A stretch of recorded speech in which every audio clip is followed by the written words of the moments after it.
دنیا و آخرت کی بھلائی کا مختصر وظیفہ۔ حضرت قبیصہ رضی اللہ تعالی عنہ نے نبی صلی اللہ علیہ وآلہ وسلم سے عرض کیا کہ یا رسول اللہ، مجھے ایسے کلمات سکھا دیجئے جن کی وجہ سے اللہ مجھے فائدہ دے، لیکن وہ مختصر ہوں، کیونکہ میں بوڑھا ہو چکا ہوں اور پہلے جو اعمال کیا کرتا تھا کئی ایک عمل کرنے سے قاصر ہوں۔ تو نبی صلی اللہ علیہ وآلہ وسلم نے فرمایا کہ دنیا کے لیے تو یہ وظیفہ ہے کہ صبح کی نماز ادا کرنے کے بعد 3 مرتبہ پڑھا کرو، سبحان اللہ و بحمدہ، سبحان اللہ العظیم و بحمدہ، لا حول ولا قوت الا باللہ۔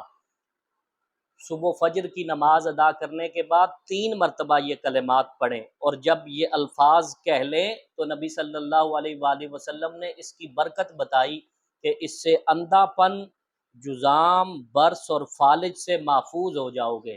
اور نبی صلی اللہ علیہ وسلم نے فرمایا کہ آخرت کے لیے یہ وظیفہ ہے کہ اللہم صلی علی محمد و آل محمد واہدنی من عندک وَأَفِضْ عَلَيَّ مِن فَضْلِكَ وَانشُرْ عَلَيَّ مِن رَحْمَتِكَ وَانزِلْ عَلَيَّ مِن بَرَكَتِكَ۔ اس کے بعد نبی صلی اللہ علیہ وآلہ وسلم نے فرمایا کہ قیامت کے دن جب کوئی ان دعاؤں کا بدلہ پائے گا تو دیکھے گا کہ ان میں سے کسی کو ترک نہیں کیا گیا، بلکہ اس کی خاطر جنت کے چاروں دروازے کھول دیے گئے۔ سبحان اللہ! دیکھیے کتنا چھوٹا عمل ہے اور اس کی جزا کتنی بڑی ہے۔